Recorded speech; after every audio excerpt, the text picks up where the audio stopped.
life be like. Yeah. My life be like. Yeah. My life be like. My life be like. My life be like. My life be like. Yeah. My life be like. Yeah. Sometimes I just need a break from the crazy shit. Chilling out all day on some lazy shit. Time to think about it all and do it never. Then coming back with my shit together, figure it out. Sometimes I just need a break from the crazy shit. Chilling out all day on some lazy shit. Time to think about it all and do it never. Then coming back with my shit together, figure it out. Sometimes I just need a break from the crazy shit. Sometimes I just need a break from the crazy shit. Sometimes I just need a, sometimes I just need a, sometimes I just, sometimes I just, sometimes I just, sometimes.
Turn off part 1.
Hello and a very good evening to all our Facebook Live viewers. Welcome to Women Impact Makers Conference 2022. WIMC 2022 is organized by Elizabeth Image Branding in collaboration with PWDC, our very wonderful CEO, Madam Ong Bee Ling, and supported extensively by the Penang State under the leadership of YB Chong Eng. Today is the third day of our FB Live event teasers. It's been a wonderful journey. We have had so many sessions from the day we started. We have two more very important forums that we are going to cover tonight. We have completed 6. We started off with women organization being our partners. Then we went on with face of business, how women are changing the face of business. And then we went on with golden girls and this, so many more. Mama chat, we had a mama chat with young girls. And tonight you're going to see 2 more very, very interesting sessions. Now, before I hand over the session to our wonderful and beautiful and dynamic moderator with all her panelists, let me remind you of 2 very, very important things that are happening today, yeah? Our sponsor for today's session is MD Pharma. All right, MD Pharma, the managing director for MD Pharma is Mr. Andrew Tan, a very, very close friend of ours, and he's always been there to support all the events that we do. And you know what's he giving away today? He's going to give away today Gluta Glow. You see that glow on our faces? Women out there, if you are still not logged in, please call your friends, come on board. All winners today, we have 10 prizes to give away today. And I hope you're going to get some interesting ladies coming in to enjoy this. Liz also wanted this afternoon, and I think I also want to be a winner for it. So basically, it's a sachet. There are 15 sachets in a box, and it contains collagen and astaxanthin. So you know these are all powerful antioxidants. It's got anti-whitening effect, and it also firms up your skin. So you see, all we ladies, we don't look old at all. You know, we are still young at heart and also look so. You must grab your Gluta Glow worth 138 ringgit, which consists of 15 sachets, sponsored by a silver sponsor, MD Pharma. And yes, because the event has been running fantastically and fabulously, beautifully the last 3 days, no technical glitches, I would say. I've had very bad experiences with many events that I've done. And forever, the platform has always been rendering. We always have this joke and we have this phobia about the word rendering. But this conference, WIMC, has been one of the most amazing experiences for me. And to be in the committee, I feel I'm very, very fortunate to work along Elizabeth and Millie. Go. All right. So without further ado, let us call upon our dynamic and our very own organizing chair lady, Miss Elizabeth Hoare, to take on the next session. And what's the topic of the next session, ladies and gentlemen? It is home away from home. Oh, that hurts. I don't know how you can live away from your home and away from your loved ones. It requires a lot of guts and strength. So please welcome Elizabeth Hoare to manage the entire session after this. Elizabeth, are you here with me? Hello. Yes, thank you, Bharati. Thank you. Truly, you know what you said, it hurts, it aches us, yeah, being away from home and all the heartaches. So yes, and hello once again. We are back to our Women Impact Makers Conference 2022 pre-event FB Live teaser, and this evening, like Bharati just mentioned, is already our 3rd day live teaser. Felt like it's just started yesterday, but now it's already way into our 3rd day, and tomorrow is our last day of live teaser. So yes, living as an expat is an amazing way to experience another country, their cultures, and the people living there. And you get to experience the other side of life, something that you don't get to experience during vacations. Now, I'm sure many would even say, you know, living as an expat is somewhat glamorous, but is it really so? Let's hear from our speakers. There are expats living in Penang for some of them. For many years, they have been living here in Penang, or another state in Malaysia. So let me introduce to you our first speaker. She's none other than Gosha Kano. Gosha is a certified health coach, group training coach, and a personal trainer. Gosha has almost 30 years of experience. 30 years.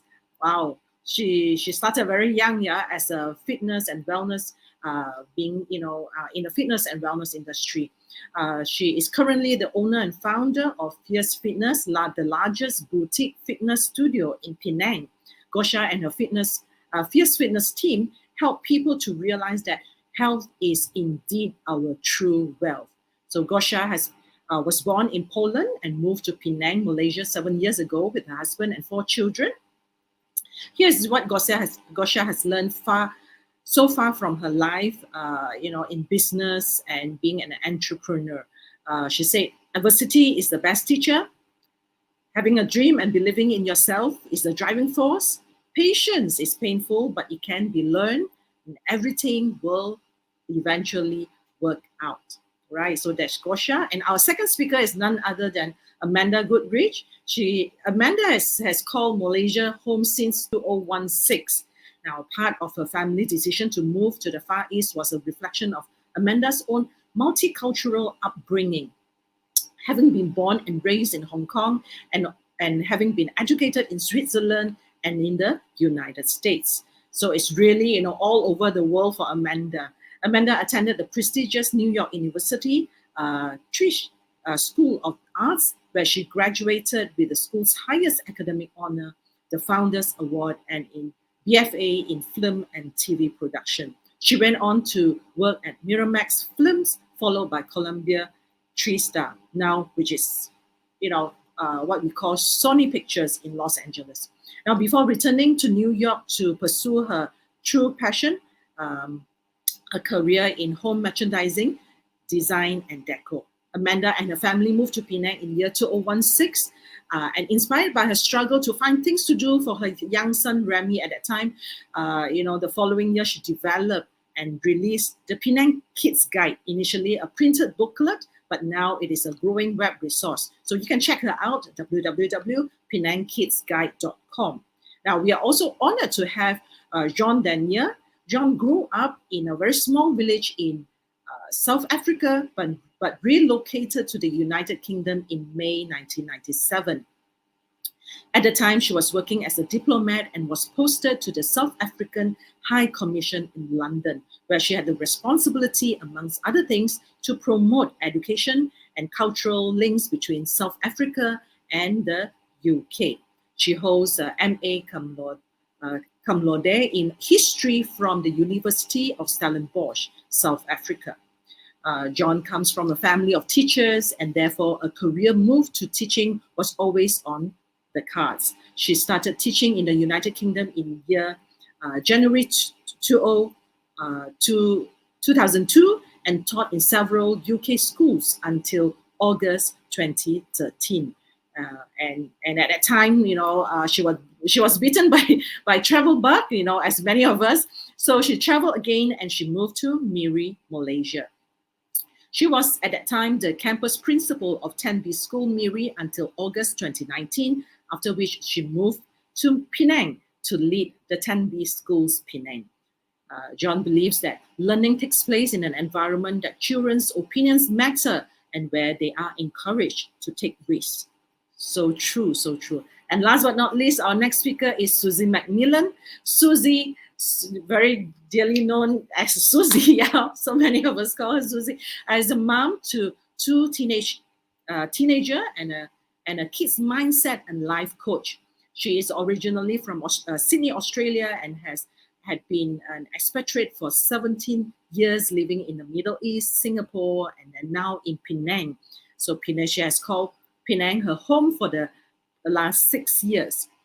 A certified wisdom kids coach with proven coaching programs, Susie's wish is to equip thousands of kids with life skills and an open mindset to embrace life journey. Believes in themselves, helping them to overcome their fears, learn from their mistakes, realize their dreams while loving themselves along the way. So Susie hopes that all kids can see and appreciate their own magnificence and have the opportunity to develop an empowering, growing mindset. So what she provides are powerful tools and educational services for transformation, working with kids 7 to 12 years old to instill new thought pattern and positive mindset based on proven successful models. So let's not wait any further and let's bring our speakers on stage. Hello, ladies. Hello. Hi. Hi. Good evening. Good evening. Finally, we have been talking about this segment. We have been, planning for the past weeks and past months, and finally we are here. Fantastic. Absolutely. Thanks for having us. You're most welcome. It's an honor to have all of you here, representing on behalf of Women Impact Makers Conference. Now, as I mentioned in your bio just now, many of you have been residing in Penang for many, many years. So how is it like living in a culturally diverse society like Penang? Absolutely fascinating. It's enriching because there's so many cultures, so many festivals to dive into and learn about.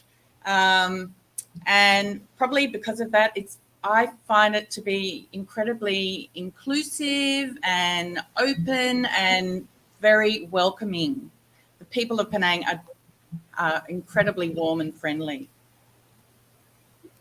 Yeah, I mean, I'll agree with Susie. I think that's the beauty of living in Penang, is that you can drive down a street that you've never been down and experience a completely different culture in terms of the history, the smell, the sounds, the food. And I think that just opens up your horizons and enables you to just learn and experience so much. So it's really great. Lovely. So I think it's yes. I think it's really easy to meet people here, unlike in other countries, because I have experience living in China, and in China, we were just living in an expat bubble.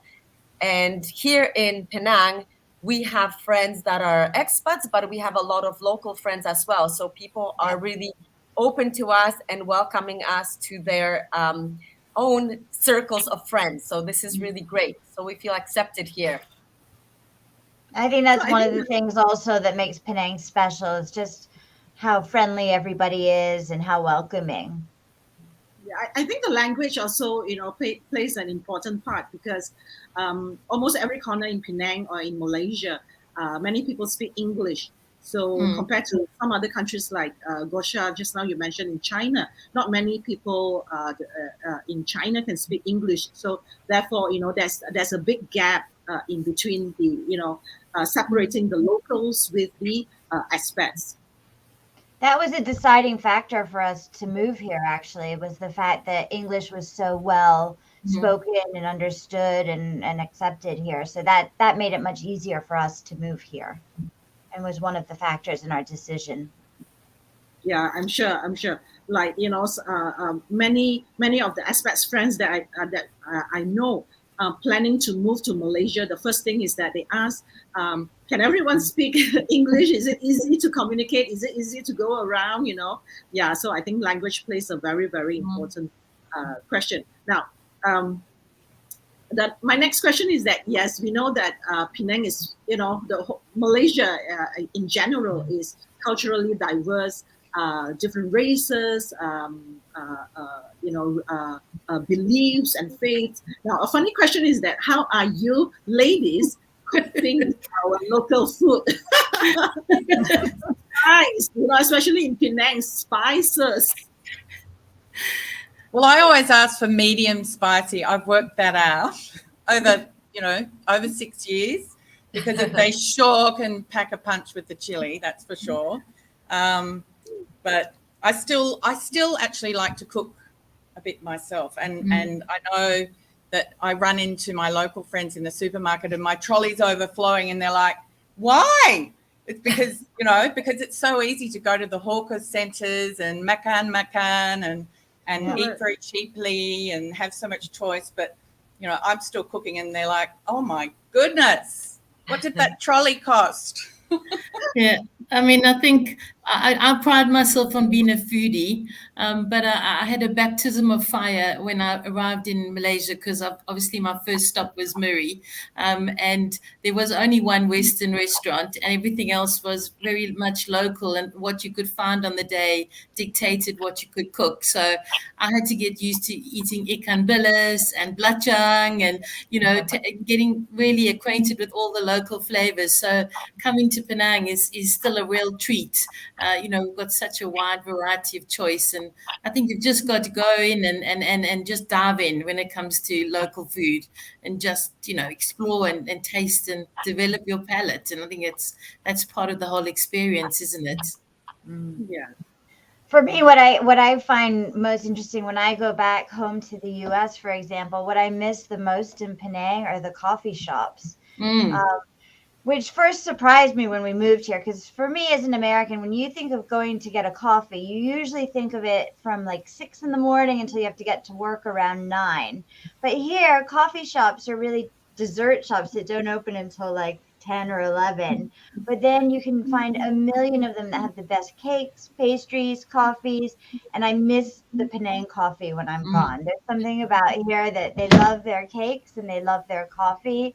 And that to me is also different than just talking about the hawker, the hawker food that everybody loves and knows. I love the cake.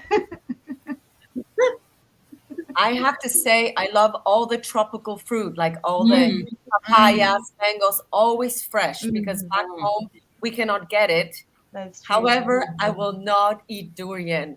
No. No durian. None of you like durian? None of you dare to?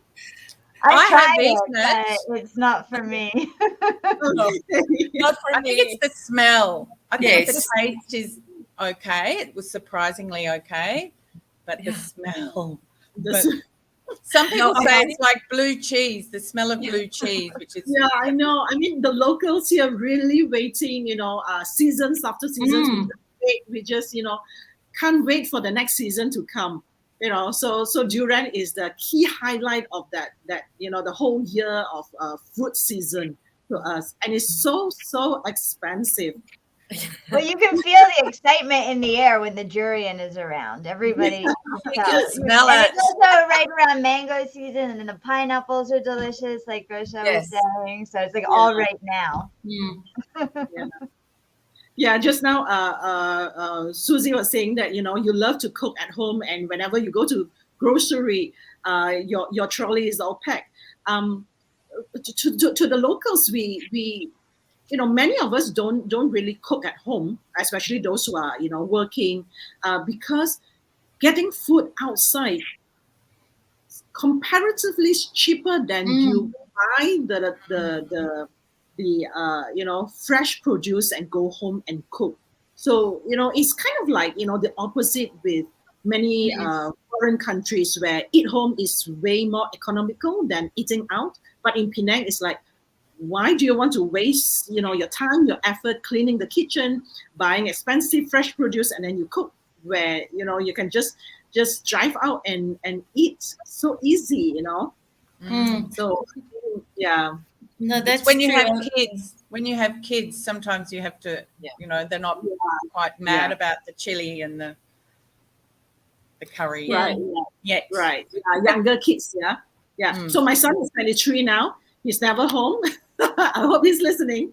Yeah. So, just calling Grab food is so easy for me. And sometimes, I work late at night. So, yeah, we don't really cook. And I think, many of our locals, Penangite, will say the same thing as well. Now, it helps us to understand, uprooting from your hometown, your own country, and coming to a foreign country, and especially just now you mentioned, having kids as well. So how is raising children in a foreign country? What are some of the struggles or experiences that you ladies have experienced? Is there any experience of racism, mistreatment, or even special treatment? I think that is also, may not be an advantage to your children. What is your take on that? Well, we're an interesting family because my children are Ethiopian. We adopted them as babies. So we're a really mixed race family to start with. So Penang has been wonderful because it is, so multicultural, and there's been no experience of racism. Maybe people are curious because they look at my husband and I, white Caucasian, and our children who are black, they really stand out. But, everyone's just, they might be curious, but everyone's very accepting. We certainly haven't had any issues. The kids haven't found anything at all. So that's one of the things, a big plus of living here for us. Yeah. Definitely. I mean, I can't speak about raising biological children in Penang, but I often say that I have over 700 children.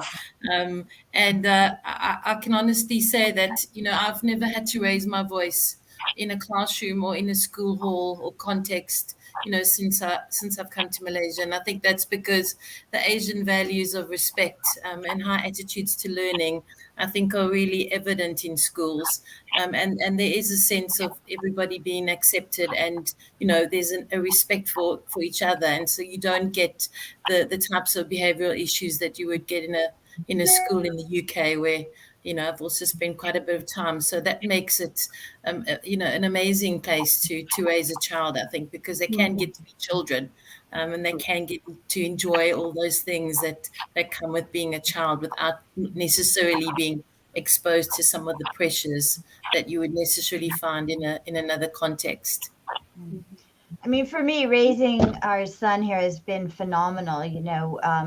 We made a conscious choice to bring him when he was just 10 months old. And part of that is because, there's so many issues in the US currently, as we know, that we didn't want to raise him in an environment where we had to worry whether it was safe for him to go to school or, what types of other exposure he would get there. Here, it's a much more innocent place, I think, and a lot more kind place to raise a child. And so for us, a big benefit is that Remy seems absolutely colorblind. I don't think he is able to distinguish, to him, it doesn't occur that one child is Malaysian Chinese or Malaysian, or an expat or whatever. He's just here, and this is his home, and everybody is just mixed in. The Indian kids, everybody is part of his family. So I think it's fantastic. I have to agree with Amanda that it's a very safe place to raise children. My kids are all teenagers, and they take Grab everywhere by themselves, and I don't worry about them. Yeah, so this is really, even locals here, we are always grateful for, in Malaysia, of course, there are crimes around, but in general, Penang is really a nice place to stay, both for, the locals, Malaysian, as well as expatriates. So any friends listening out there, if you're toying with the idea of coming to, applying expatriates, do consider Penang. Yeah, do consider Penang. So now we have a lot of audience to just join us. So we just want to say hi to them. Lai Wen Hong, Simon Honeybone. We also have Tammy Yo. Hi, Tammy. Priscilla Ho, my sister, all the way from KL. Joyce, Joanna Dahalan. Thank you for joining us, ladies. Now, Tammy asked this question. Just now we were talking about raising kids in a different culture, in different country. So Tammy asked, what's the difference in the personality between, in your opinion, between local children, Malaysians children, and also expats children? What is the difference? I could probably comment on that from a classroom perspective. I think expat children, probably depending on what context you come from, but we tend to be a little bit more outspoken, and we express our opinions very, very freely. And sometimes local children are a little bit less, open with their ideas and thoughts. And so I think that also provides a fantastic opportunity to learn from each other, because, you know, expatriate children can learn that there are times when you do have to listen more carefully to others before expressing your thoughts. You know, be more quiet in your diplomacy. And I think local children learn, you know, that it's okay to be confident, and it's okay to have, you know, have an opinion and be able to express that. And there's no such thing as a wrong answer. So I think it does provide a really great context for, you know, for children to learn from each other. That would It's be a nice my balance. Yeah. Yes. Yeah. I mean, I find that with my kids coaching, because I have both expat and local kids, and definitely the local kids do lack a bit of confidence to particularly at school, to put their hand up that this is what, you know, the feedback they're sharing with me, and the expat kids are definitely, they've got super confidence, but they may not have that really good listening and sharing aspect. So there's a lot to learn from The each more other. control and disciplined aspect to them, Yeah. you know. Yes. I find the biggest difference is that the local children stay up way later than the expat children. Really? Yes. Oh yeah. What's the sleeping time for your children? Well, I mean, I think it varies by age, right? But now I'd like him to go to sleep at 7:30. He doesn't, but that's my goal. But you know, even since he was a baby, you know, I've seen much younger local children out going for dinners and things like that, when my son would be fast asleep for hours. You know, Is this a common practice among, you know, foreigners? Because you know, 7:30 we are still cooking our dinner. Ah. Yeah. No, we're we want definitely, I think, time. on the earlier side. We want that time, that children-free time. So, you know, early dinner to bed, and then it's adult time. I see. So mom and dad wants the time. So go off to sleep, yeah? Exactly. So we have another question also from Tammy. She asked, let's see, can your children speak any of our local dialect? Being so many years in. Some Bahasa, Malaysia, and a little bit of Mandarin, but, you know, probably not a conversation enough to get by in just small conversation. I think they're learning it at school. Yeah, same. Just learn whatever he's learning at school, but he's starting to pick it up a little bit. Some Bahasa. Yeah, just now, you know, when we are talking about being vocal and also being reserved among the Asian community, you know, in Malaysia, locals, I think it's just dawned on me. We have to champion more opportunity or providing more platforms for both sides, you know, the children to interact with each other more. Yeah, so I think the local children will definitely learn the confidence, that it's okay to speak up, yeah, from expats children as well. Okay, thank you. My heart is filled. Bharati said, "My heart is filled with gratitude. Penang is my home." And Amanda, I agree with you. We are owls. Yeah, we are owls. Yeah, and it's just in our upbringing. I think this is just another culture, another weird culture in Asia or Malaysia. Yeah, we sleep like 11, 12. Some. Well, this is why the coffee shops don't open until 10. Or the supermarkets. Yeah. Exactly. Supermarkets aren't open. Okay. I need coffee at 8. Well, the wet market opens early, 7 a.m. You can go get your fresh vegetables and meat at the wet market. Yeah, I do also. I do. I love the freshness that you can get here for sure. All right, let's you know, we are coming into some more serious discussion. That is, you know, Women Impact Makers Conference is actually our goal is to pull women together so that with a collective effort we can make bigger impact. So we want to understand, what do you think about the awareness or the level of woman empowerment here in Penang or Malaysia compared to your home countries, and in what way can we do better? Should I kick off, or does someone else want to? I think obviously conferences like this are a fantastic platform for women to get an opportunity to speak out, to raise issues, to make an impact. As you said, I think one of the main issues still in Malaysia is the low representation of women in parliament, and I think that's something that definitely has to change. I mean, I think the average percentage of representation by women across the globe is almost 24%, and Malaysia's moved from 10% to 14%, I think, since 1997. And this is something I was quite heavily involved in a previous career. And I think unless we start to, empower women or empower men to give women those platforms in Parliament, we're not going to move the dial enough. Women are very active in NGOs, and they're active in community initiatives, but we also need to get women, into those bigger positions. And I think education is a big part in that, and then changing perceptions, at a school level, so that women do know that they can fill those shoes just as well as men can, and they've got a voice and a contribution to make. That's really important, on the world stage. So that's my view. But this is a great start.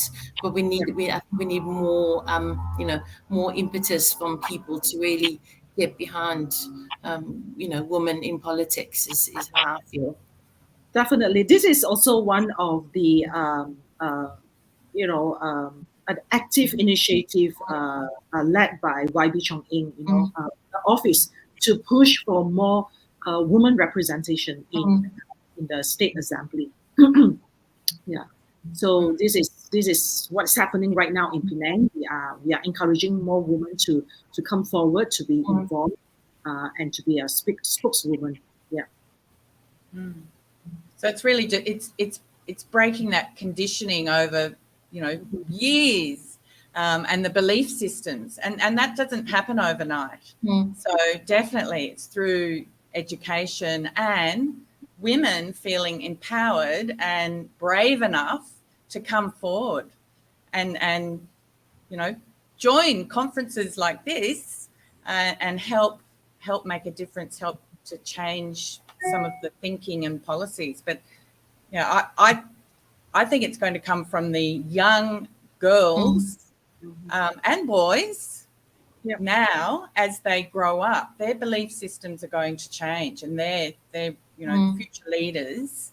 I see it definitely will change, but maybe that's also, not. we're in America, we're facing real challenges with women's rights and how women are perceived. And so, I don't want anyone to think that this is some exclusive problem to Malaysia or Penang. I think, Penang, one of the reasons I love living in this state in particular is because it is very progressive, and we are having a Women Impact Makers conference, and, things are being addressed and thought about, and that's always a good step, and focusing in the right direction. But certainly, I think there's always improvement to be made for women, and we have a long way to go in general as a gender.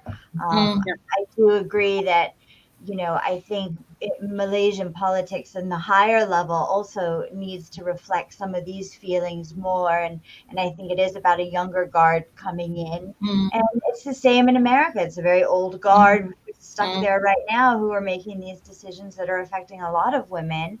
And so I think, this is a global thing, and we will evolve through time, as well as the efforts of, educating women to want to have positions of power, and training them to believe that they can. Yeah. Gosha? I think Penang offers a lot of networking opportunities for women, where women can work together and empower each other. So that's a really great start. So I'm comparing what's happening in Penang to Canada, because I had a business there too, and I have met more women entrepreneurs here in Penang than I did in my home, well, not hometown. I lived there for 20 years in Canada. So here, really, women do get together and they help each other out. So there are many opportunities for them with networking organizations like BNI or Women Descent or Lean In. Yeah. In my opinion, being a Malaysian, being an Asian, also brought up, born and bred in Malaysia. One thing that I see, and I feel that it is really a pressing issue, is how children are being brought up.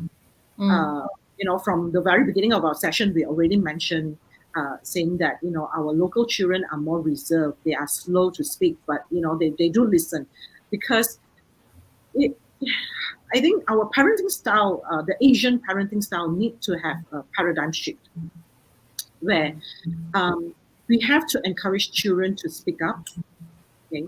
Because this not just affect their social life, but eventually when come into the management in the corporation, as well as in the politics, it will affect how open are they, or how ready are they, to jump into positions and say that, yeah, I can take the role, or I can speak for certain causes. Yeah. So I think it all boils back down to how children are being brought up in in Asian families. So for parents out there, encourage your children to speak up. Don't ask them to keep quiet. Value their opinion. Take time to listen. I think this will make a big difference when they grow up. Well, one thing we discussed earlier that could be an opportunity is that, we talked about how our children of all different cultures can mix and learn from each other. And, if we're trying to think of things the government can do to help facilitate that, one of the thoughts I had coming from where I come from with the Penang Kids Guide, looking at it from an activity kind of based point of view, is that I do think our playgrounds could be vastly improved. And it could be a place where children of all nationalities could come together and play together, because I think one learns from play, almost better than anywhere. And, maybe more programs like like the Boy Scouts or something like that. That I think there are separate programs, but I don't think that they're very integrated. But certainly, from a government point of view, I think just improving the standard and the quality of playgrounds, having them covered, having a lot more climbing and things like that would encourage the interaction between local children and expat children, and I think we could all help learn from each other that way. Definitely, Amanda. It will be good, to rope you in as well for our future planning and see, you can be representing the expat children, and then see how the community. I would be happy. I've been to a lot of playgrounds all over the world. Spend a lot of time in playgrounds when you have a young one. Yeah. So we have Ivy just join us. Ivy, gender equality. Yes, I totally agree with you. Ivy said gender equality begins at home. Yeah, it's so true. And Farrell said it's a woman's journey at Penang. So excited for me. For the past 17 years, she has been, she came here from Indonesia and really enjoy Penang lifestyle. And have a lot of community here and support each other. I think this is what stands out from Penang community. A lot of support, women associations that encourage and equip our women to do even better. Yeah. All right. Can I add on something to Amanda? Yeah. I think another thing that we should, the government should focus on is encouraging more team sports. Yes. Because like compared to Canada or USA, kids don't have so many opportunities to play in sports that involve teams. So like football team or soccer team, frisbee, netball. Just groups of, I mean, yeah, I think they do. The government does have those platforms. I think it's just that for the last, 2.5 years during COVID, that hasn't been possible. Yeah. But I mean, I've seen my students over the last month. They've been in MSSPP netball games. Yesterday they were in MSSPP tennis game. They were in a football competition last week. So as COVID has obviously sort of gone into an endemic phase, and some of the SOPs have lifted, those opportunities are there. It just requires quite a lot of determination to get into those links and into those networks where the teams are sent. But almost every week now there's something. So I think it's just about the communication of those opportunities is not always as great as it should be. Sometimes you find out the day before the event's taking place, and you've got to get the team together. So I think communicating initiatives, I think there's a lot of amazing stuff happening, even on the education front, but it's just how we get that message out. I think the comms and the messaging is not always as effective, and children lose out on some of those great opportunities as a result. But I'm glad Gosha mentioned that, because you see what we are trying to do right here is that recognizing what are some of the things, brainstorm some ideas that we can, how can we do things better in Penang. So definitely is a good idea, and see how we can collaborate further. Okay, so definitely hoping to see 2023 in Penang. There's more activities, playground that is improved, and more activities and team sports being organized. Yeah. So now we are already we are just chit chatting happily.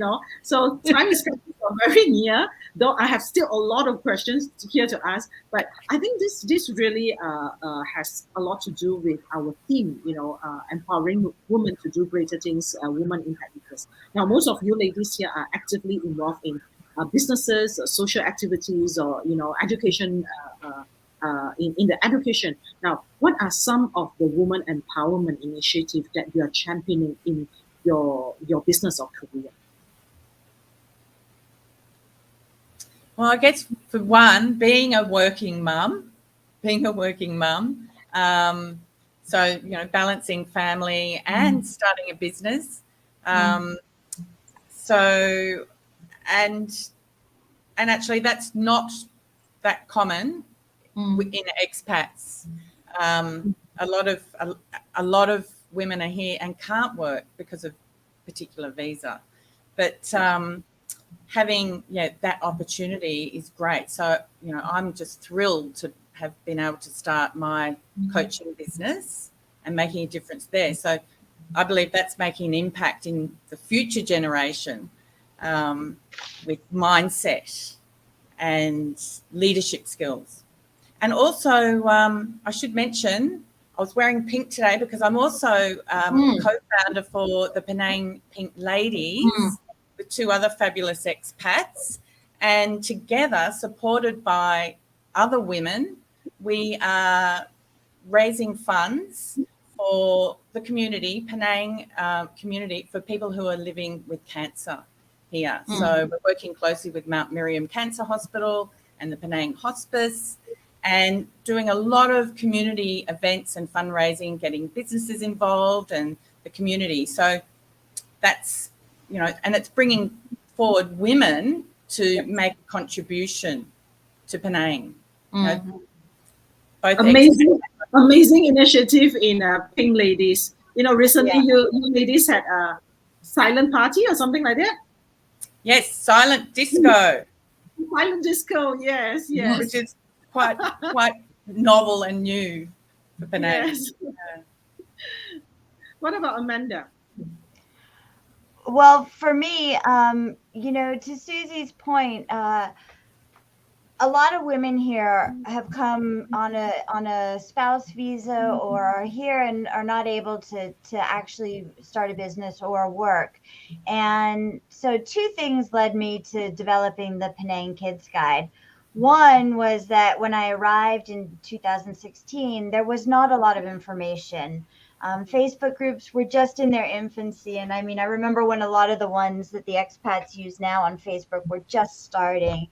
And it was very hard for us to find play groups or activities. And I think it was a combination of lack of information, as well as there weren't nearly as many as there are now. So that was one of the things that led me to wanting to develop this book. And also, it came out of a little bit of me needing to do something other than just be a childminder. I also wanted to contribute, and I wanted to sort of get involved in a community service way. And I was like, well, I don't have a lot of time because I'm taking care of a child, but what I do have, and what I can offer is this resource, as I'm also gathering the information of all these there are amazing things for children to do here. And it was just sort of a question of trying to pull it together and present it in a way that people here, feel comfortable trying new and different things. So that's sort of how I'm trying to help the community, is to give them information Yeah. for things to do as a family, to get your children off devices, all those things we strive to do. And I think at an education level, there's a lot that we can do. And I think it's about challenging gender bias, in terms of subjects that girls may choose or may be told they should choose. Boys can't choose particular subjects because girls traditionally take those subjects. I think in a school context, it's about challenging those sort of ideas. It's also about educating, your community about inclusion and diversity. Every year we celebrate Women's Day on our campus, and it's a massive event. And we spend the whole week just, talking to the students about, why we're raising awareness of women's issues. We highlight women in areas like STEM, Malaysians that are doing amazing things, women all over the world in terms of, science and technology and medicine. So it's about that. It's about, when we interview for head students, we don't choose a boy and a girl. We've moved away from saying it has to be a head boy and a head girl. No, it's the two best students for that position. I'm lucky. I'm on a campus where we've got a diversity of cultures, but I also work with a really strong team of women. All my heads of school are women, and all my managers are women. That's not because it's been designed, but just because they were the best people for the positions. And I think that does mean that the leadership style you change that, because you're able to share your experiences and know that it's okay to be vulnerable in a leader, and to see leadership as a service. So I think we try to role model, and I think schools have a huge role to play in changing perceptions. It has to start there. It starts in the home, but it also has to be at school level. What are we doing to challenge, children's, ideas? Even girls have ideas about themselves, which come from, ideas that family members or society has told them to believe in. We need to challenge that and change it. I think that's how we make our impact. I guess it's me. Okay. As a fitness coach, I promote health and fitness. And I always tell women how important it is to do strength training. So it's not just to look good or feel good. It's to gain confidence, because when you are fit and healthy, you have this confidence about yourself, and then you can achieve more. So it starts with you. So you really have to, I always tell people, women, take time for yourself. You have a lot of stuff on your plate. You have a lot of activities, but you really need to take time to take care of yourself. Because if you do not take time for your health, you will have to take time off. And then who's going to take care of you? So first you need to start with yourself. Yep. Yeah. Absolutely. Yeah, it's amazing to see, I'm really, really touched to hear all your sharing, to hear all your contribution and initiative, that you ladies have put in different in different ways. Like, Susie, you're making impact with fundraising for the cancer patients, and also helping children changing mindset. Same with John, you are also making impact from the school level, from the education level, and changing mindset in all these children and giving platform and opportunity for them.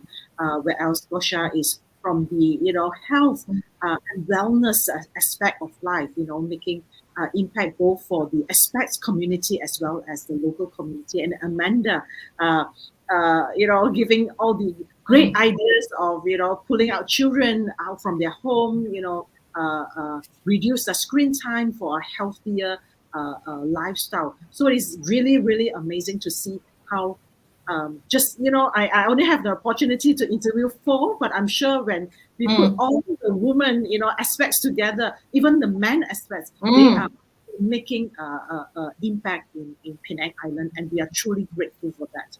So well, thank you for having us. Yes. Thank you. So before we end, time is running short. Just a quick one, all right? Just give us three things that you love about Penang. Nature, Georgetown, and weather. Wow. The weather. Wow, that was good. I'll say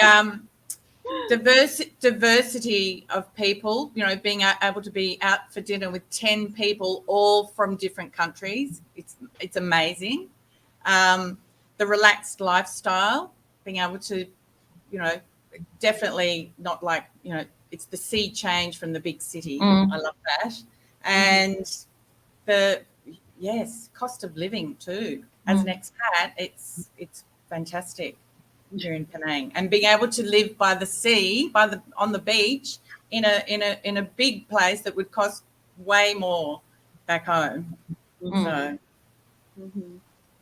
Well, for me, it's the friends we've made here. That's the top thing I love about Penang.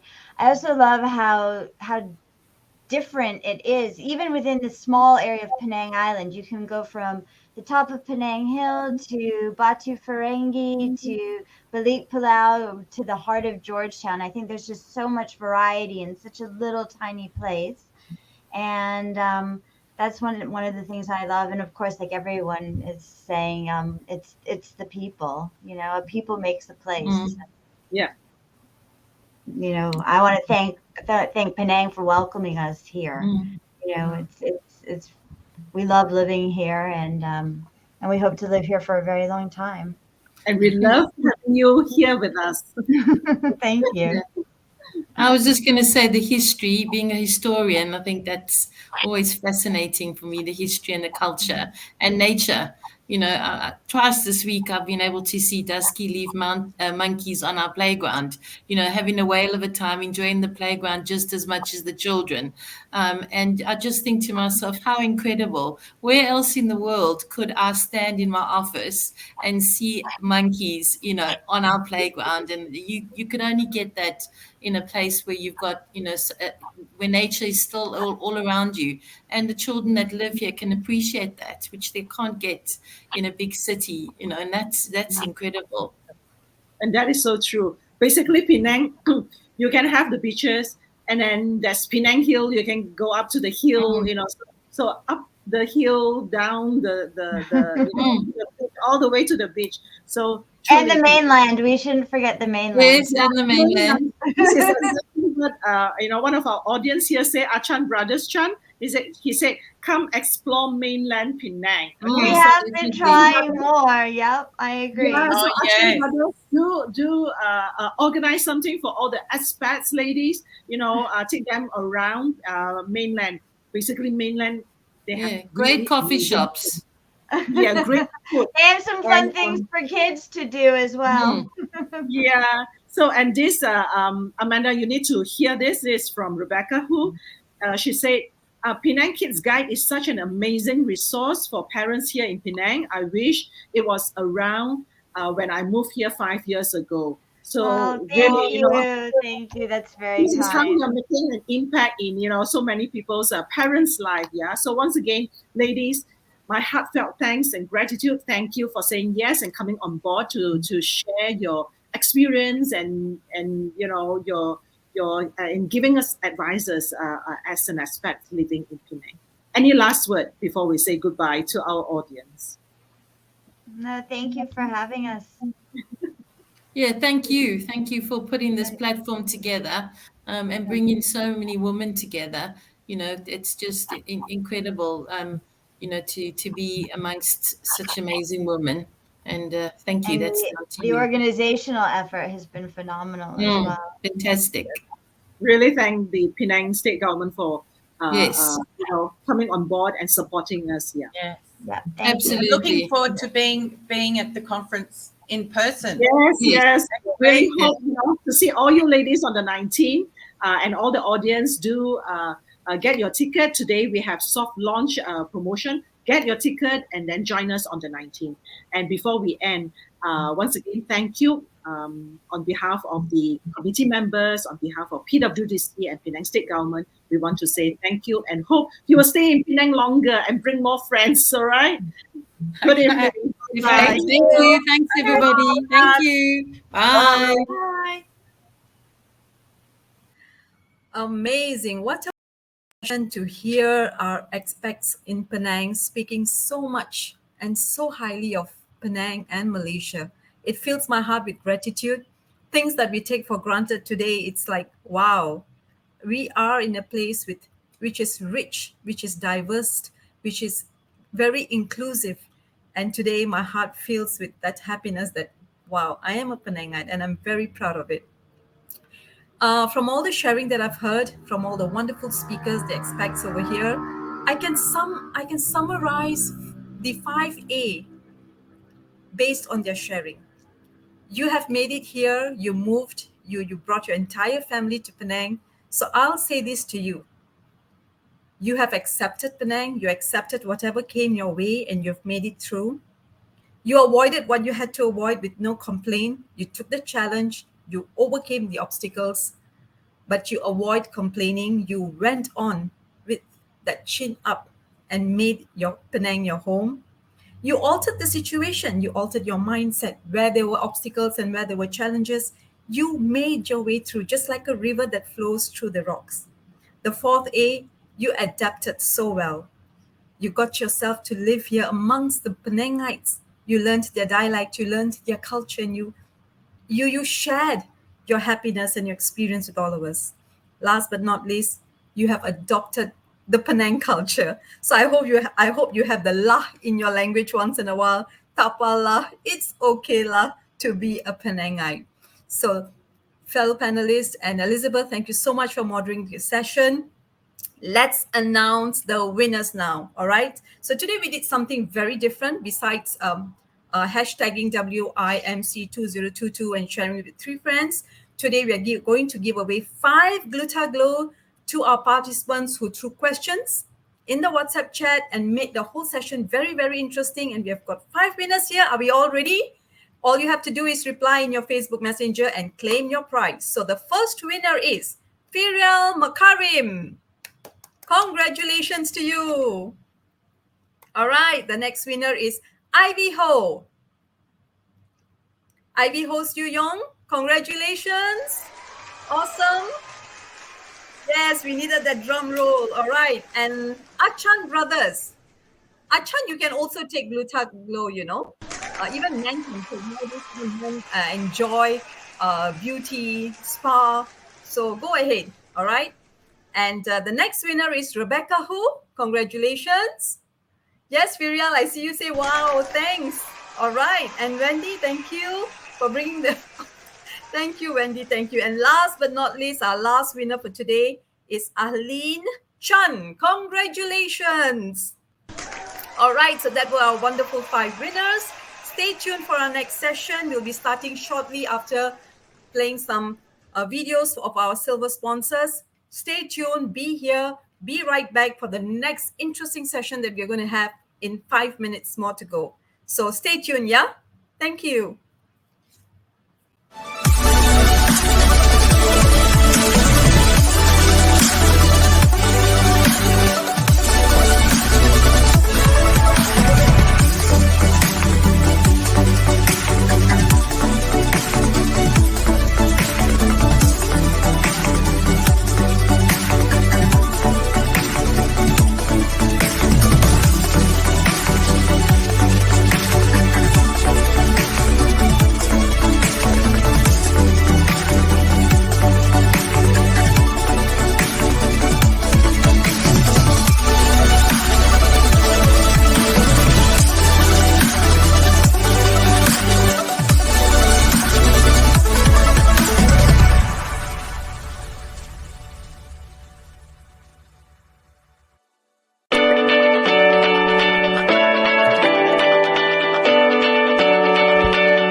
we share.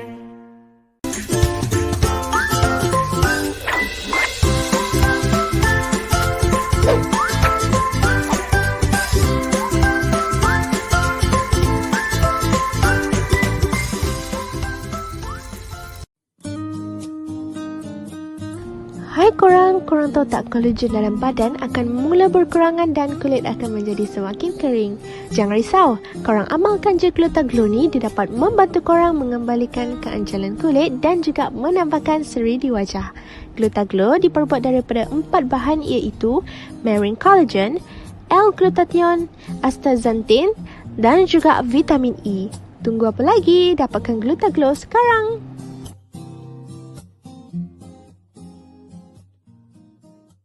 I suka pakai sunscreen yang ada extra benefit.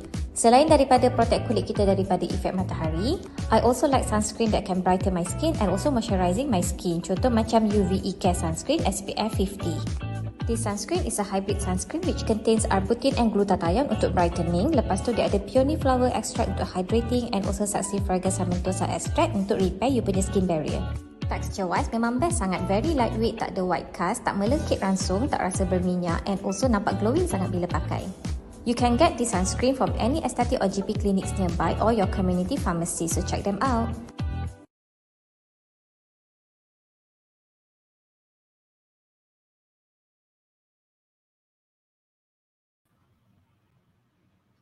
Hello and welcome back. I hope all of you are still watching us live. And coming up next is a very, very interesting session entitled Girls Talk, Young Women Speak Their Hearts and Minds. This is going to be an amazing session to all you young ladies out there and also adults. Please stay tuned and listen to what your daughters and your children have in mind and how they feel and how they have been, what they have gone through in their journey. Today, they'll be speaking from their heart and hope we adults will pick up some messages and nuggets and perhaps try to bring a change and create better impact for the younger girls and the younger generation.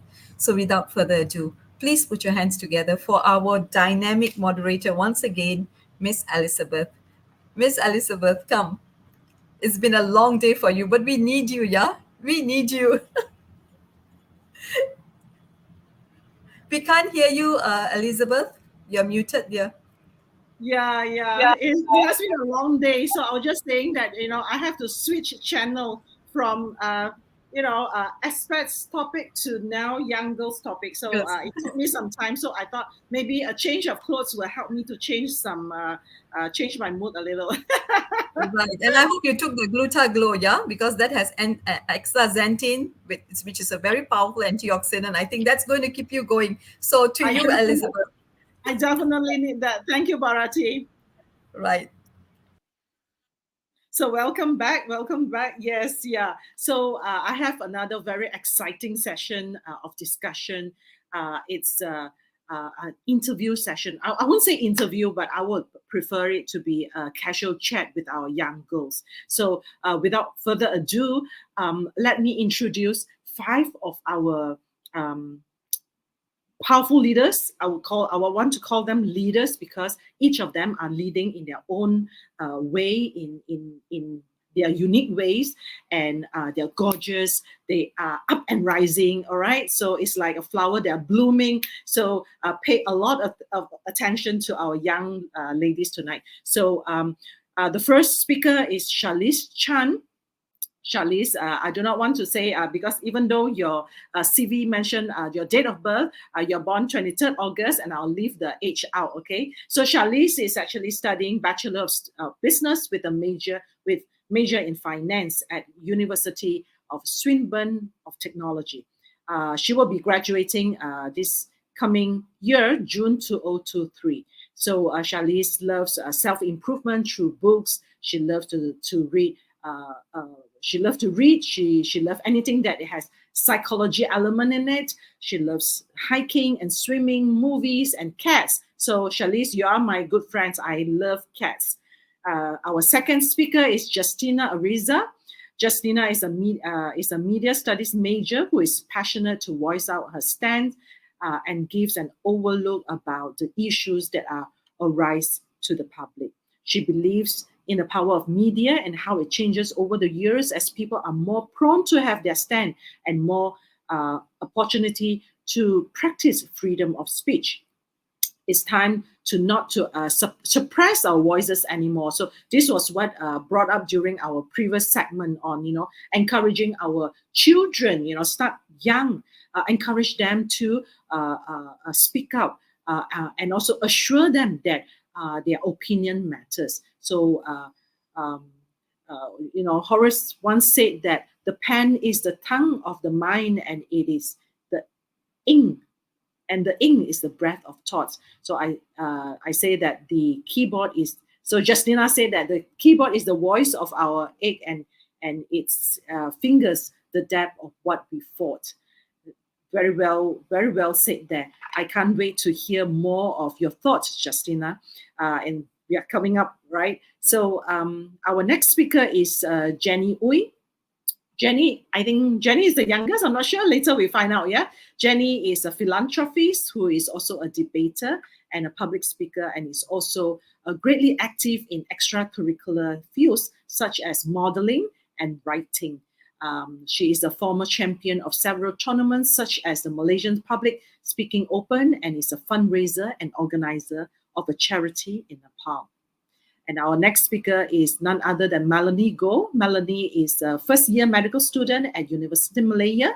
She was born and bred in Penang, but left home in 2020 for the first time to further her studies at Selangor Matriculation College, with hopes of achieving her dream of pursuing a medical degree in government university.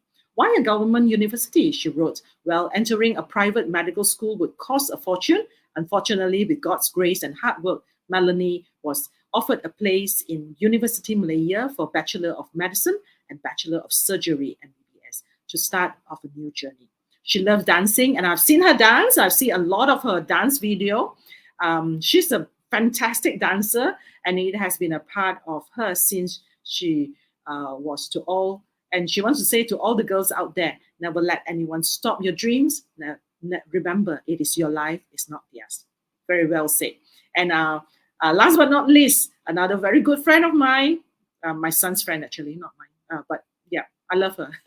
Mritika is a fresh graduate from University of Nebraska-Lincoln with BSBA in management, specialized in HR, and a minor in business and law. She is currently working with the Nebraska Department of Veterans Affairs as their HR project support officer, where they deal with anything and everything HR related. As someone who is passionate about working with people, she is very open-minded and constantly striving to learn and to grow. She truly believes that women in business should be able to embrace the qualities that make us unique and possess the self-assurance to command and demand respect from our customers, colleagues, and competitors as well.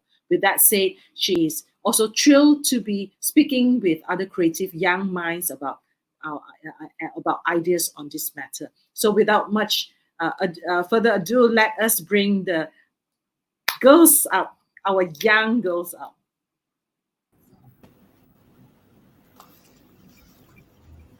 Hello. Welcome on board. Hello, hi, good evening. Hi. So thank you once again. Thank you for agreeing to be on our segment today on Girls Talk, young women speaking their hearts and minds. So now, before we start, as the title says, really speak out from your heart and mind. All right. So this is a platform for all of you, and we want to hear. All right. Be transparent and teach us, the older people. Teach us. We need to learn. Yeah. So okay. Tell the audience something that no one knows about you. Justina.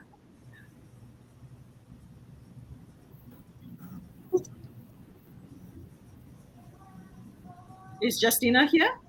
Or maybe she's lagging. Matika? Can you hear me? Yes, I can hear you. Okay. So I want to say something that I feel like people know this about me, but I speak Chinese, so it's not actually a secret. So Chinese, what dialect? Mandarin. Mandarin. Wow. Okay, I can't even speak Mandarin, so I need to learn from you. And Jenny?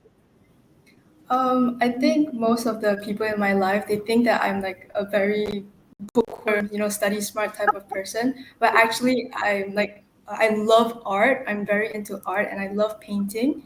I think that is to be one of my biggest hobbies that not a lot of people in my life know. Painting. Have you? Are you residing in Penang, Jenny? Yes, currently. Have you been to Art and Seek? There's a place. No, I don't think so. You should visit one of these days. I'll give it a check. And Charlize, Yeah, hi. hi. Tell us something that not many people know about you. I would say that people might not know I'm very spiritual. So whenever I do my hobbies, such as yoga, I tend to incorporate a very spiritual element to it. But I don't openly share it because, I have many friends who are Christian as well. And it seems that for them, they might not be too welcoming of the concept, because they wouldn't want to accidentally overstep their boundaries as a Christian. So I don't really share that with them. However, in my own private time, I really like to read up and educate myself on spiritualism and yoga. And of course, this partly ties in with mental health as well. So that is one of my interests. Definitely. I think our faith is where we get grounded. We get grounded, and that's where our foundation, uh, help us to face what is outside. Yeah. The disappointments of life, the stresses, from work and study, and also peer pressure. I think that is very, very important. And Correct. yes, Melanie. Hi, okay. Hi. So for me, I think I used to create like imaginary scenarios in my head before I go to sleep. Like that's a way I fall asleep. Yeah, because So since share sometimes things with us doesn't some happen in real yeah. life, so just make it in the dream. So share with us some, a sneak peek into your midnight your nighttime scene. Okay, so there are times that I would, because I like K-pop, right? I would think that maybe I'm their sister or something, or maybe I'm like their friends and then follow them to concerts and such. Is it something like role play? Yeah, something like that.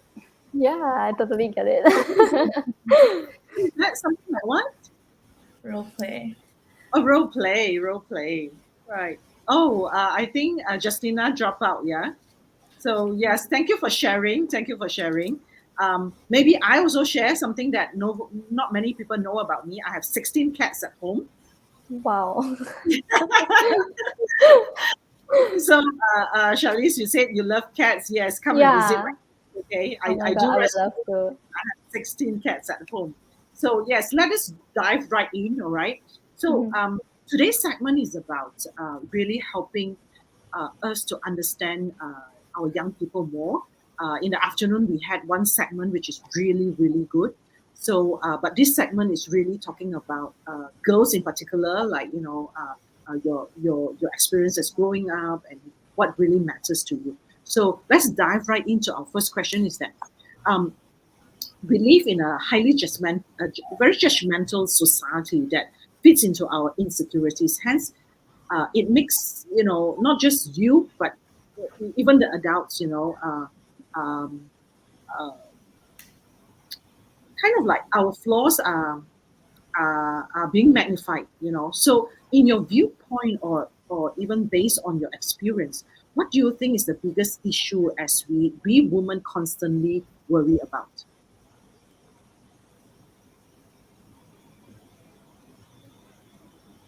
Matika? Okay, so I think it really varies according to your life stage.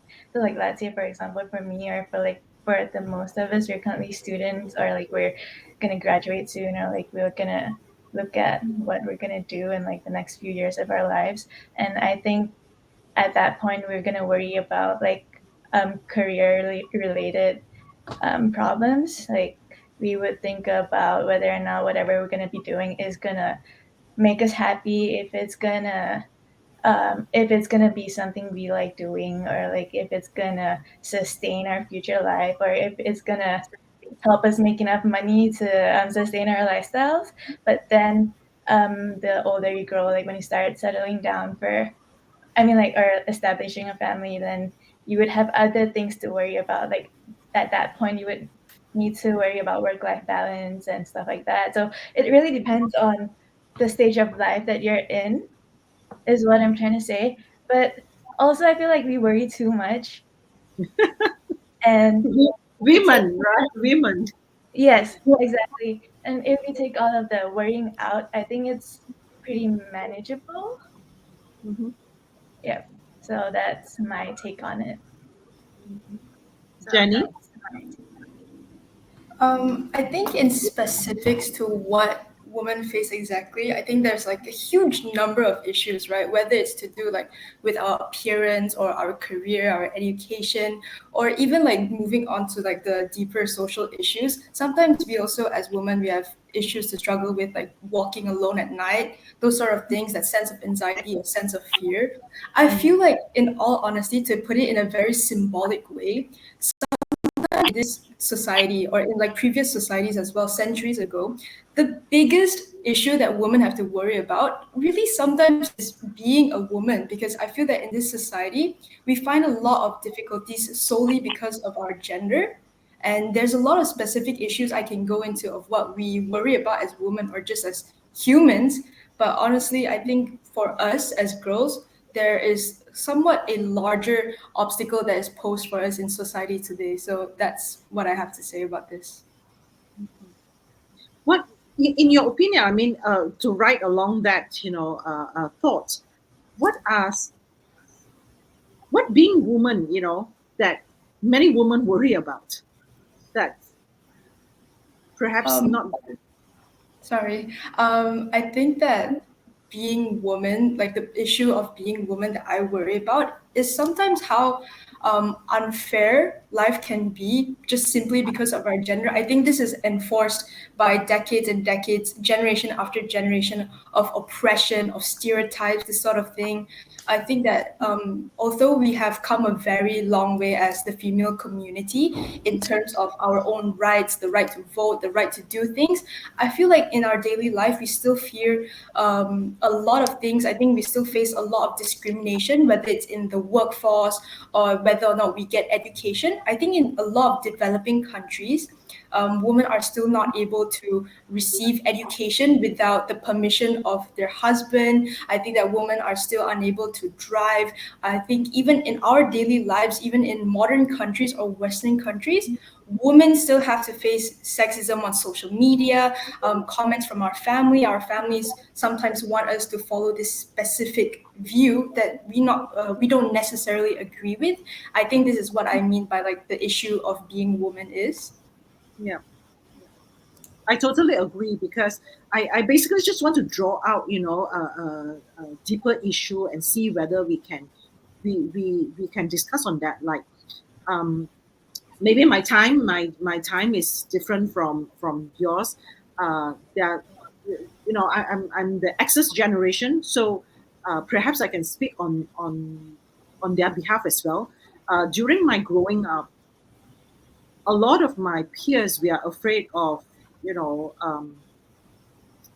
uh, our age, and also the pressure of, at a certain age you have to get married. If you don't get married at a certain age, then either you are looked upon, you're looked down.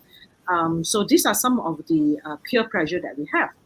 I'm not sure whether it's still happening in your generation, whether the older generation still look at you and say that, oh, you're up a certain age already, why you do not have a partner yet, why are you not thinking of getting married.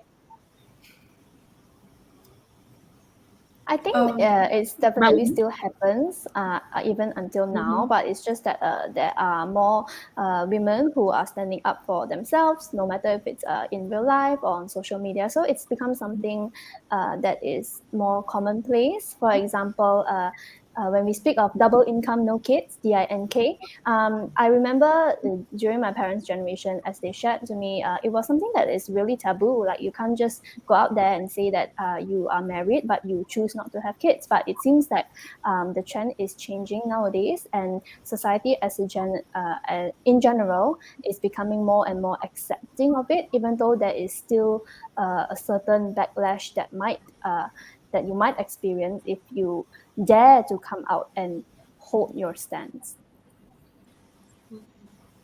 What is your thought, Justina? Sorry, we missed you just now. Justina? So I've agreed with what you guys said. Hello? You can hear me, right? Yeah. Am I still like? Okay, so I've totally agree with what Mitrika and Jenny said. Overall, woman being itself, being a woman to society and to the public, is something that we struggle about. But as basic things as just having our own body or having to get dressed to go outside is something that we are still struggling even by generation and generation it passes down and people would still judge us no matter what we wear outside. So if you're wearing like short skirts you get labels, and if you're wearing a sweater you still get labels. So regardless of what we wear, and we would still being judgmental by the society, and it's something that all of us still have to regardless of which country you are. It's very very general to all the countries out there. And basically if you're a woman and you dress like this, if you act like this, you're just still gonna get people looking at you and head to toe, and that's what I think of. Yeah. Melanie? Yeah, so for me, because we are still young, so I can't really say for all women, but I think at my age, right, I think the biggest issue is about safety. This issue came out when I came to university. That's when I felt like as a girl, right, its safety becomes an issue because like naturally compared to men, we are good people. Their physique is stronger, they're bigger, their muscle mass is more. So naturally, if one on one, a girl and a guy, I would say the guy would win. I mean, most of the time. So yeah, it's best that we build some muscles, learn some self defense. Because sometimes when I was walking back from the faculty at night, it's around 10 to 15 minutes walk. And then there was one time I had to be alone because my friend had to go first. So at that time, I felt quite, I mean, I just felt like insecure maybe. And I used to be with my family all the time. So I didn't have to think of my security. It's like, is it safe? Is it not? So when I'm alone here, I walk back with my umbrella. So in case anything, I can just swing it at them and then shout and run away. At least there's time for me to run. That's what I feel. That's what Yeah, I feel. it's very sad, isn't it? Even being growing up in a family, being a girl, we are not allowed to go out late because of all these safety issue. And when we look at our brothers, even younger brothers, they're allowed to go out just because they are guys. It's like, oh, what lah. Yeah. So this is something that we struggle with. Mritika, what about being, overseas? Yeah. So what are some of the, uh, things that you find uh, perhaps bias, or inequality that you face as a foreign student in a foreign country? Okay, so I feel like here being in Lincoln, it has been a pretty okay journey. It's been safe. Like the environment here is overall safe as compared to other states in the U.S. But in terms of, well, I don't know if you guys are aware of the Supreme Court overturning Roe v. Wade. Um, it's about the abortion, where the Supreme Court overturned abortion, Yep. and in terms of that, I feel like that is really really backwards for a very developed country, um, the USA, as compared to Malaysia. I know like abortion in Malaysia is considered legal, but now that here it's not, it's considered illegal just says a lot about, you know, safety and women's health in general, and how much people can, you know, have a say in terms of what we want. Yeah, so a lot to think about. Yes. So it's from different school of thoughts whether abortion should be legalized. Yeah. So we have a question here from Ui Di Chin, one of our audience. She asked, "What role do you girls think you can play to enforce a gender equality environment in our Asian society?" Feel free, anyone. I'm not sure if like role means like a specific occupation, but if I could put it this way, I feel like the best role would to simply be yourself, to follow your ambition, to get the grit to like push through with what you want to do in life. Because I think in Asian society, the biggest part of like gender inequality that exists is the fact that women are told to take on a household role, that women are told to throw away their dreams and just to settle for what generations from very traditional like idea that women should be staying at home, settle down, start a family, take care of the house instead of going out there and finding a job and working and studying and following your dreams. I think that if you as a person, what you want to do as a woman, whether you want to be a CEO, whether you want to be a writer, a artist, whatever you want to be, make sure that it is from your own ambition, make sure that it is your own choice. I think this is the biggest way we can just overturn this gender inequality in Asian society, because the biggest part that the biggest stereotype, the biggest viewpoint that is holding us back in this Asian society is the fact that we are not allowed to chase our dreams and do what we want because of some old traditional ideals. Yeah, I totally agree with Jenny. Very often we were told to do what we should do. Yeah. I think this is not so much nowadays when I see, the young people, they are given more freedom to choose. But way back, I think, during Bichin's time, my time, we were not allowed to choose, even in our courses or, I remember after Form 3, you have to choose whether art and science, right? Yeah. So it has been chosen for us. Like, I remember I said, I'm not good in science, I'm not good in, maths at all, but I have no choice. I think that is very, very important. Um, and Charlize, what do you think? Well, I would like to offer a fresh perspective. I believe that one of the things we as women can do to try and enforce gender equality is that we can start at home. And when I say that, I mean that we can educate our fathers, our brothers, our husbands, and our sons. So, I do not want to leave out women who willingly choose to be at home, women who willingly choose to be homemakers. So I really believe in giving them, including them in the discussion as well. So I do not want to downplay the contribution that mothers, the contribution to how mothers can shape the thinking and perspectives of their sons towards women, towards the world. So from what I see in my own life is that when a man has a really healthy female influence in his life, just as much as how we always make the father's influence in a child's life so much important, I believe that the influence of the mother has plays a certain significant role as well. So I believe that with education over generations, because we already know that education can really change society. I mean, we already see it happening. From the time where, as I mentioned earlier, where women were not supposed to say out loud that they didn't want to have kids, now it has transitioned to a certain period where we already have a certain range of choices. And I wouldn't say that we have a lot of choice, but we do have a range now. So what I'm thinking is that how about even women at home, those who are not, going into war in the workplace, how about we try to play our part and educate the men around us so that we can be on the level ground. Instead of trying to divide men and women, why don't we try to combine forces? love your idea. I think, at every level, whether you're a mother, or even, even if you're corporate leaders, we do, as women, we do have our roles to play as well. Yeah. Melanie, what are some of the things that, uh,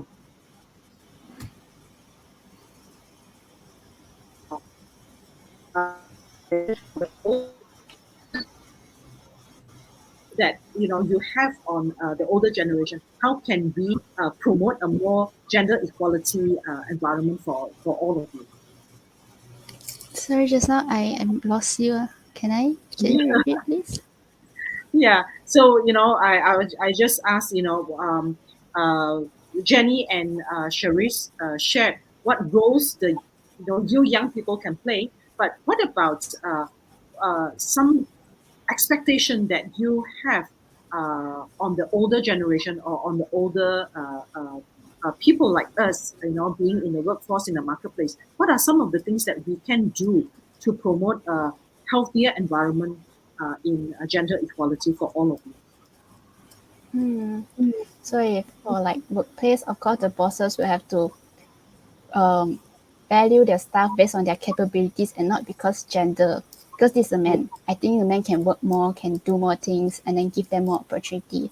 But actually, women, actually we may be stronger than men in certain ways, as you can see now in some male industries, women are coming up, right? So that's for like workplace. So let's say in a family, of course, mostly it's the grandparents.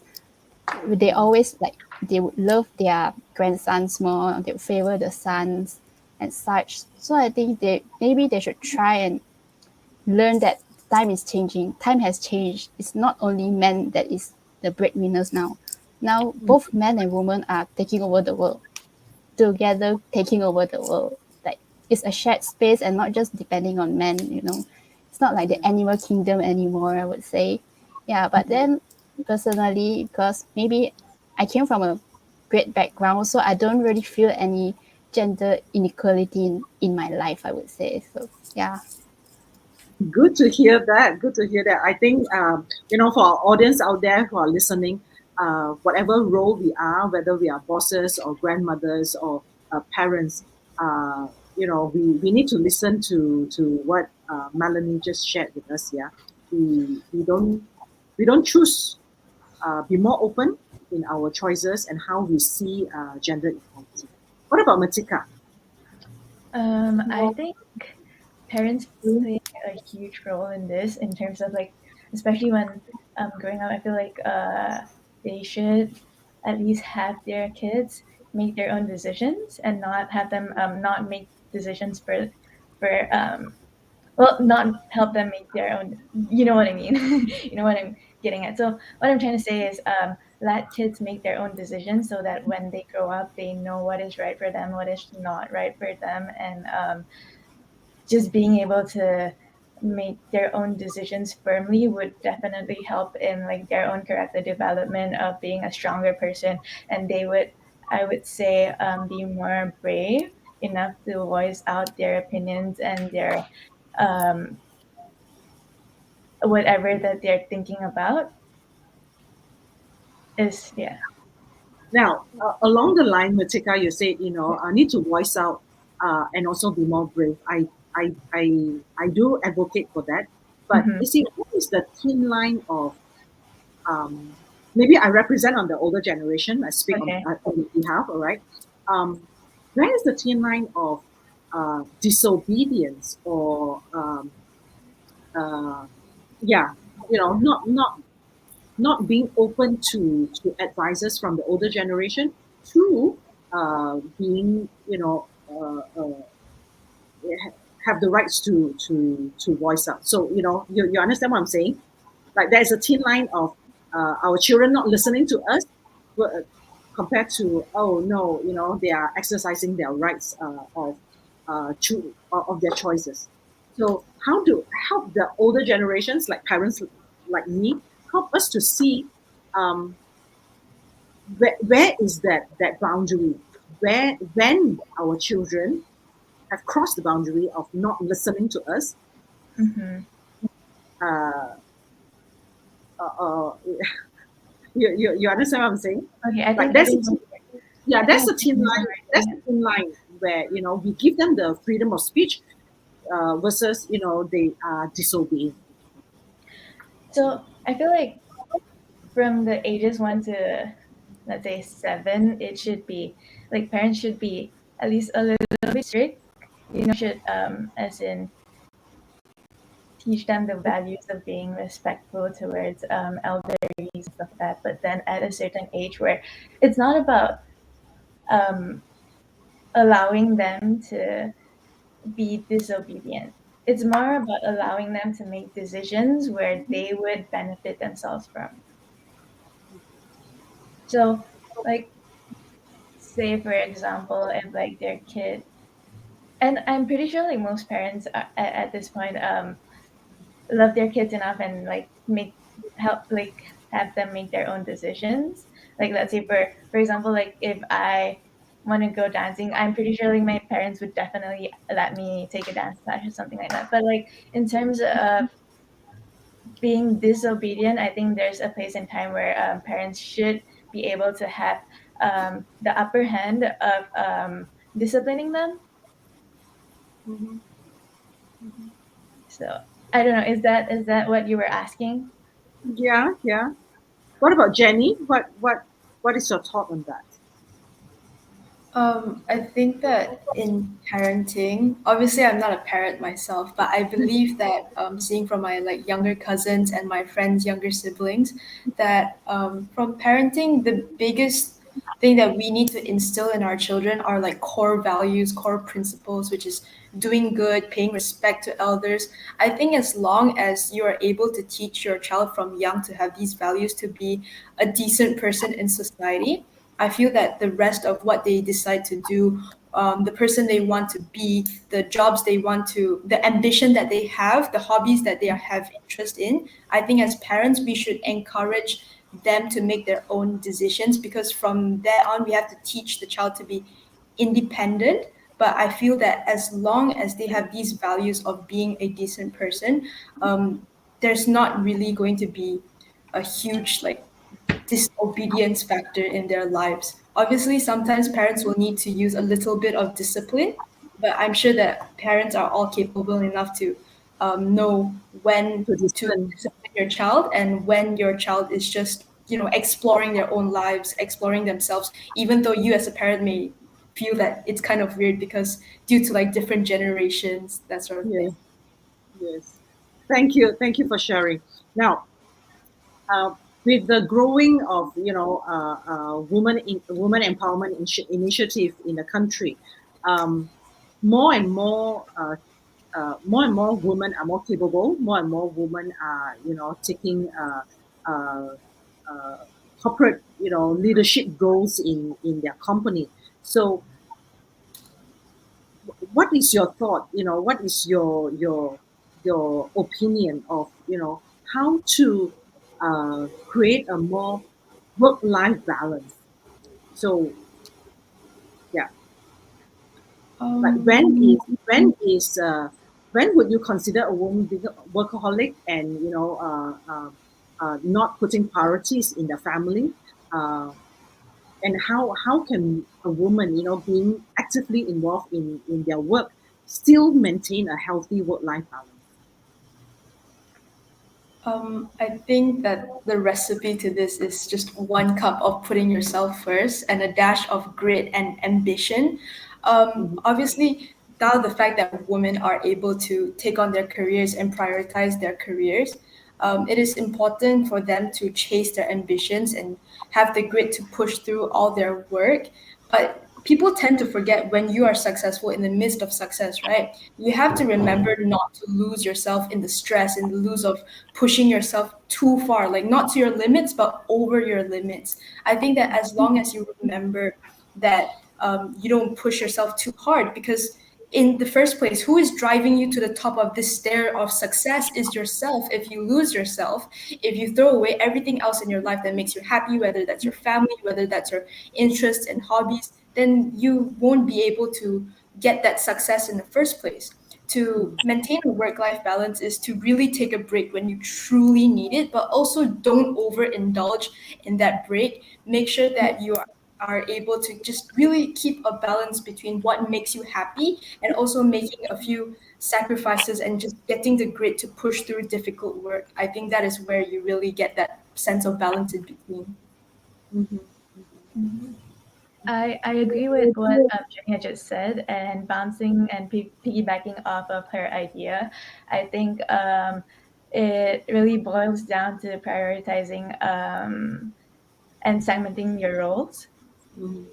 So, like, we all wear many caps, and it really depends on the time and place and how you want to prioritize like each role that you're working on.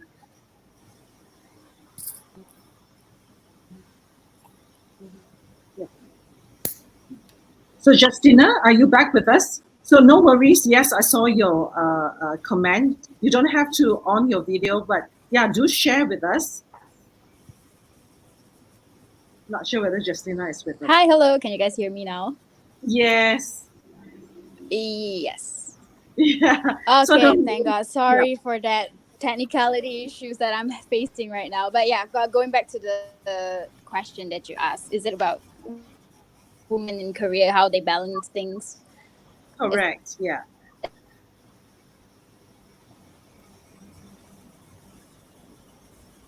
Oh, we lost her again. So, all right. Okay. So we lost Justina. Yeah. Justina? In my opinion, I think that time management is very important. Like our life.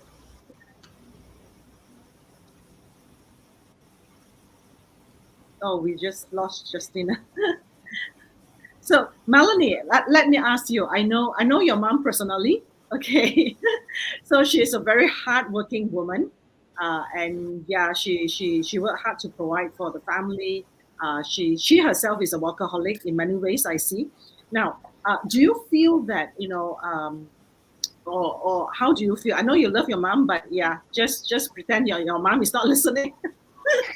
So how would you wish that your mom would do differently, being a entrepreneur herself, and also juggling taking care of you and your brothers. Okay, so first off, I totally salute my mom. She does everything by herself, her work. She herself the entrepreneur. She's her own secretary, her own finance manager. She's everything. So I would say that yeah, she's a workaholic because she's handling everything, right? And we only have 24 hours a day.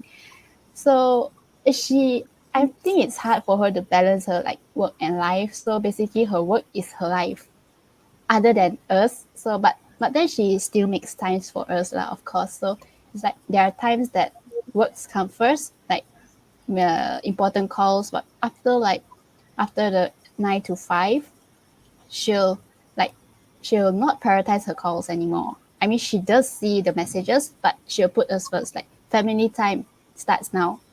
So we'll eat dinner together, we talk. Sometimes like after dinner, we like have our family session, just talk at the dinner table and everything. So like maybe after 10 or something, then she'll go and continue her work until 3 to 4 a.m. That's very unhealthy. We always tell her to change, but I think it's hard for her because she's handling everything herself. But nowadays she does let us help her. I think because we are all grown up now, so I guess lesser burden on her. But yeah, I hope she let goes of some responsibilities. Don't take up too much there. So mothers out there, yeah, listen to our daughters. Don't take up too much. Tell our mothers they need to rest as well. Now, one question to Charlize, okay? Charlize, are you the only daughter in the family?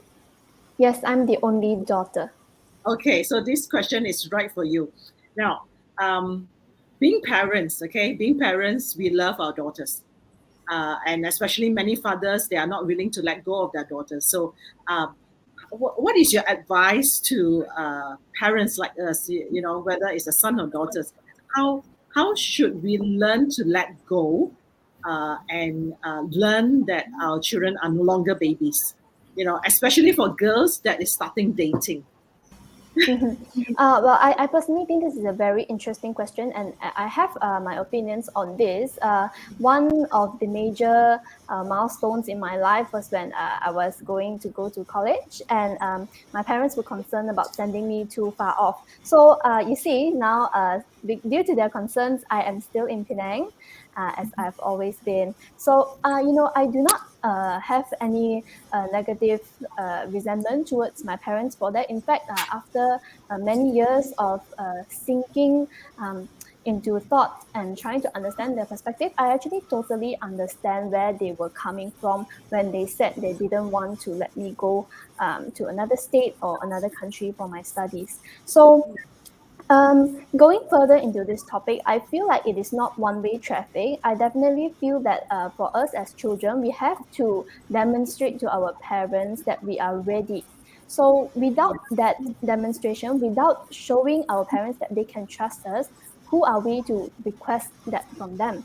So I think that it's two-way traffic. One, from the child himself or herself, showing to the parents that, hey, I can really take care of myself. And what I mean by saying I can take care of myself is that I know what to do in the case of an emergency.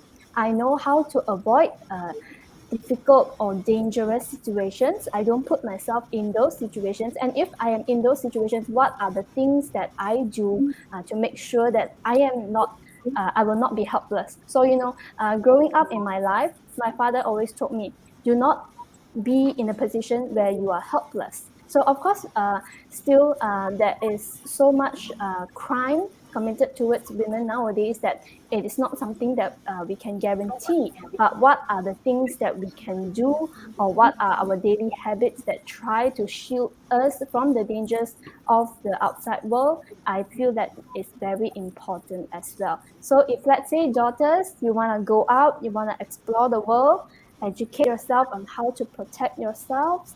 What are the things that you can do? Perhaps maybe you can learn to drive a car, be a good driver, so that you don't have to rely on taxi services. So maybe that will make your parents feel more at ease. Is it not going out too late at night? So I feel like every family dynamic in this topic is different, but we should definitely try, because our priority is also taking care of ourselves. So do that first, show your parents, gain their trust, and see how you move along from there. So that's what I can offer you today. Thank you so much. And parents on our side, learn to trust our daughters. I think that is very important. Yeah. So, Justina, are you back?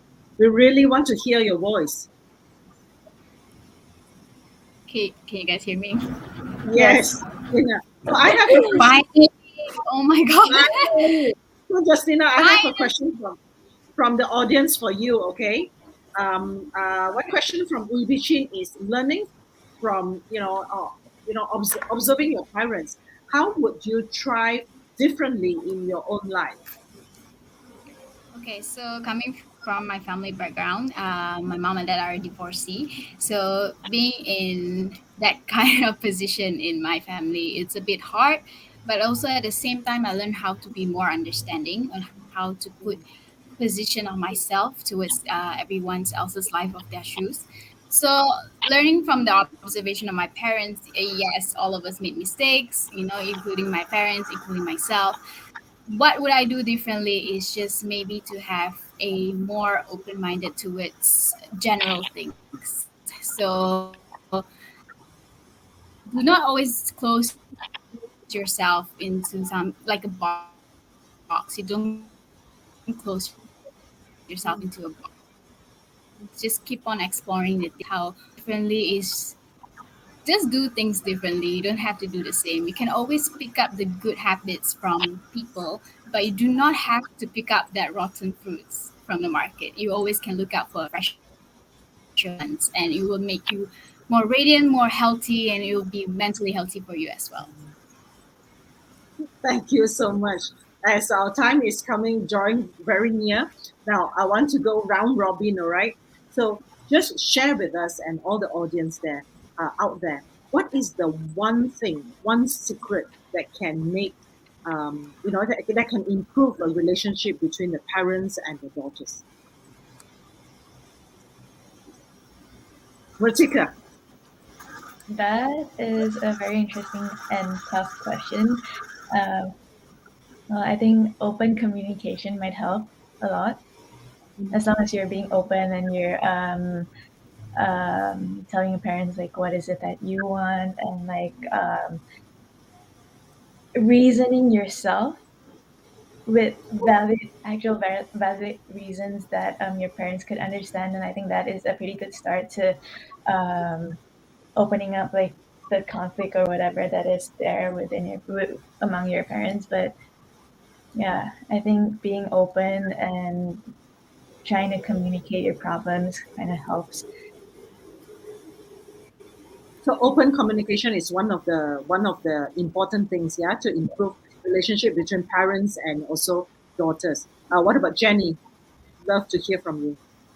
I think one secret would be probably having some empathy. I think this goes along really well with what Ritika says about open communication. But sometimes, even with parents, even though you try to express your opinions, and even if parents try to tell you what they think, we will always be a little bit different because differences in age, differences in generation, differences in beliefs and thoughts and opinions. Sometimes having a little bit of empathy to understand why your parents think this way, or having your parents understand why you think this way, causes like a little bit less conflict, a bit less tension, because you know where you both are coming from.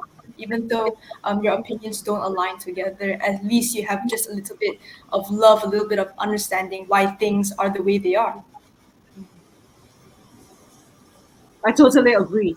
Thank you for sharing that. Yeah, empathy. Justina?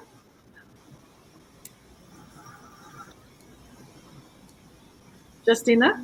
Okay. Melanie? Okay, so I would say like communication is always the best, right? So I would say like parents, I think parents should treat their children as adults and also as friends, not like I'm the superior and you must listen to me, you know? So I think communication, and then also one thing is if the parents like make mistakes, right? I think it's best if they do acknowledge it and try to like apologize to their children. My parents do that. It's very fair and it makes me respect them more. Yeah, it makes me feel close to them. Like they treat me as like a friend. They don't tekan me, you know. They give me a freedom. They acknowledge me and things like that. Learning to say sorry and admit Learning to is their yeah. I think parents also need to have the courage to face their own shortcomings, even in front of the children. And I'm learning to do this as well. Charlize, what is your secret? I feel that Matika, Jenny, Melanie, all of them have raised very, very good points. From my own perspective, it would be the support of my parents. My parents are my biggest cheerleaders, and that's why I'm willing to do the same for them. So I'm willing to support them in their own endeavors as well. And no matter if our opinions align or not, I know that I can always count on them. So that is how I try and maintain a good and healthy relationship with my parents. Thank you, Charisse. And let's have our last try. Justina, can we hear from you? Or you can off your video. We just want to hear your voice. Oh no. Okay. So anyway, we have come to the end of our session. Thank you for sharing. Being very transparent, being very honest, and helping us to understand, where you come from. I'm sure a lot of our audience there. Yeah, Pauline Chui said, "Girls rock." Michael Ng said, "Well said, Jenny." I think we adults are learning so much from all of you. Yeah, Michael Ng said, well said. Um, I think we need to do this more often. The adults, remove all our masks, remove all our status, our position in the company, and then just come as who we are, and bond with our younger people and see how we can understand them better and help them to understand us better as well. So once again, girls, thank you so much for agreeing and coming on board to entertain this old lady. Okay. And it's really precious to have all of you here. Thank you so much. Thank you so much, Bye-bye. Elizabeth. Thank you for having us. Bye bye. Thank you. Have a good night. My, what an interesting session. Speaking from their hearts. Well, I resonated so much with whatever the girls mentioned. I have a daughter who is 21 years old and a son who is 19. And we heard you, okay? We heard each and every one of you. And to all the parents out there, mothers out there, you are doing fine. Please take the tips that your kids have given here, the girls have shared here. And indeed, it's a two-way communication. And we must learn how to say sorry. All right. And I think mothers will definitely understand that we keep them in our stomach for 9 months. All right. We gave birth to them. So saying sorry doesn't make us small. In fact, we do it for the loved ones. So ladies and gentlemen, thank you so much for tuning in. And it was an amazing session just now. Thank you, Elizabeth, for moderating the session as well. You're very tired, I know. It's been a long day for you since morning 7 a.m. So I hope you have a good night rest today. But before we leave, let me announce who are the 5 winners today. So can we have the drum roll? Okay, the winners will take back Gluta Glow, sponsored by MD Pharma, and it's worth 138 ringgit. It's a 2-week supply. The first winner is Zelni's Cool. Congratulations.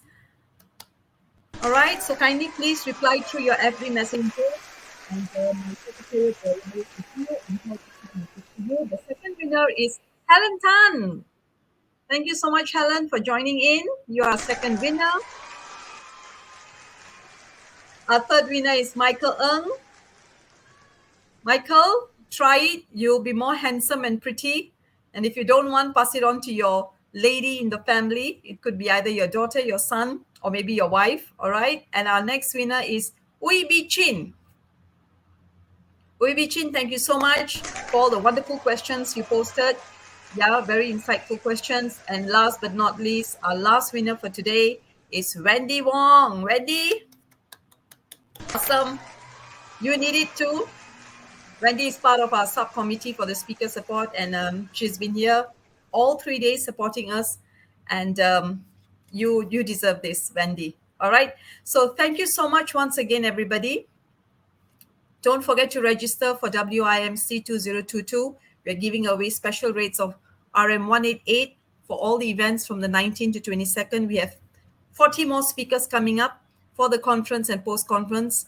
It's going to be very valuable, and we have fantastic sharing from wonderful trainers and coaches.